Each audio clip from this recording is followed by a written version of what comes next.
এক মুসলিম যুবক একটি বড় আইসক্রিম ফ্যাক্টরিতে গুরুত্বপূর্ণ পদে নিয়োজিত ছিল। একদিন রুটিন কাজ শেষে তিনি ফ্রিজের রুমে গেলেন কিছু পরীক্ষা নিরীক্ষা করতে। আইসক্রিম ফ্যাক্টরিতে কয়েক হাজার লিটার আইসক্রিম সংরক্ষণের জন্য বৃহৎ আকার ফ্রিজ রুম ছিল, কিন্তু দুর্ভাগ্যবশত হঠাৎ করে রুমের দরজা ভেতর থেকে আপনা আপনি বন্ধ হয়ে গেল। সে যুবক তিনি সমস্ত শক্তি দিয়ে দরজা খোলার চেষ্টা করতে লাগলেন। সে যুবক যখন বুঝতে পারলেন যে ফ্রিজের দরজা ভেতর থেকে বন্ধ হয়ে গিয়েছে এবং এটি লকড হয়ে গিয়েছে, তখন সমস্ত শক্তি দিয়ে দরজা খোলার চেষ্টা করতে লাগলেন এবং চিৎকার করে সাহায্য চাইলেন, কিন্তু কেউ তার ডাকে সাড়া দিল না। কারণ সকল কর্মচারী ইতিমধ্যে চলে গেছেন, তাছাড়া ফ্রিজের রুমের ভেতর থেকে বাইরে শব্দ শোনা অসম্ভব। 5 ঘন্টা কেটে গেল। ধীরে ধীরে সেই যুবক বুঝতে পারলেন তার শরীরের শিরা উপশিরার ভিতরে প্রবাহিত রক্তকণিকাগুলো বরফে রূপান্তরিত হয়েছে।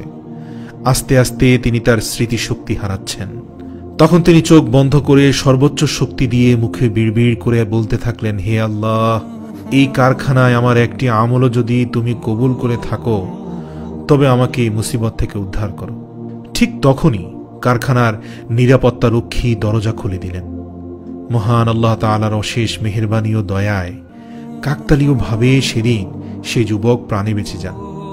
পরবর্তীতে দীর্ঘ 1 মাস হাসপাতালে চিকিৎসার পরে সুস্থ হয়ে তিনি আবার পুনরায় অফিসে ফিরলেন। এসে সোজা নিরাপত্তা রক্ষীকে জিজ্ঞেস করলেন, ভাই, তুমি কিভাবে এখানে আসলে? কেন দরজা খুললে? এ তো তোমার রুটিন কাজ ছিল না।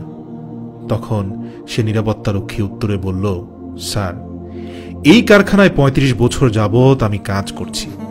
এখানে 100 জনেরও বেশি অফিসার রয়েছেন। এদের অনেকে প্রতিদিন গেট দিয়ে ঢুকেন, বের হন।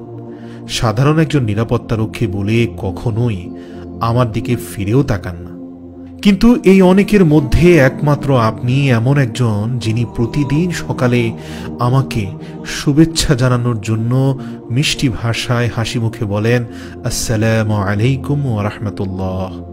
আবার বিকালে চলে যাওয়ার সময় আমার দিকে মিষ্টি হাসি দিয়ে বলেন, আল্লাহ হাফেজ। একজন নিরাপত্তা রক্ষীর সাথে কোনো অফিসারের এত সুন্দর ব্যবহার তা আমি এই 35 বছরে কখনোই দেখিনি। যাই হোক, অন্যান্য দিনের মতো আজও আমি আপনার মিষ্টি মুখের সালাম পেয়েছি, কিন্তু যথারীতি সময় পার হওয়ার পরেও আপনার আল্লাহ হাফেজ শব্দটি শুনতে পাইনি। আর আমি আপনার এই মূল্যায়নটাকে অনেক সম্মান করি, কারণ এই শব্দগুলো আমাকে মনে করিয়ে দেয় যে নিরাপত্তা রক্ষী হলেও আমিও একজন মানুষ। তাই সিদ্ধান্ত নিলাম পুরো কারখানা খোঁজ করব। আমার মন বলছে আপনার কোনো একটা বিপদ হয়েছে বা হতে পারে, এবং এই ভেবে কারখানার বিভিন্ন জায়গায় আমি খুঁজতে থাকি। প্রিয় দর্শক, আমাদের দেশের তথাকথিত কোনো একজন জ্ঞানপাপী বলেছিলেন, সালাম দেয়া নাকি জঙ্গিবাদেরই অংশ। আমাদের প্রত্যেকেরই কি আমাদের আশপাশের মানুষগুলোর প্রতি বিনয়ী হওয়া, সম্মান করা উচিত না? আর আসসালামু আলাইকুম এর থেকে শ্রেষ্ঠ কোনো অভিবাদন আছে কি? কারণ আমরা জানি না আগামীকাল কি ঘটবে আমাদের জীবনে, কাকে প্রয়োজন হবে আমাদের চরম বিপদের দিনে, কে এসে দাঁড়াবে আমাদের পাশে। মানুষকে মানুষ হিসাবে সম্মান করা, মর্যাদা দেওয়া, শ্রদ্ধা করা, এই সব কিছুর শ্রেষ্ঠ অভিবাদন হল আসসালামু আলাইকুম রাহমাতুল্লাহ। আর এই সালামি হচ্ছে সত্যিকারের মানুষের গুণাবলী। যুগ থেকে যুগ, কাল থেকে মহাকাল এ জাতির আত্মা এবং মুখে বসবাস করুক আসসালামু আলাইকুম ওয়া রাহমাতুল্লাহ। মনে রাখবেন, আমরা শুধু গল্প শোনাচ্ছি না, আলোর পথ দেখাচ্ছি। আলোর পথের একটি ভিডিও শেয়ার করার মানে হচ্ছে আপনিও আলোর পথ দেখাচ্ছেন।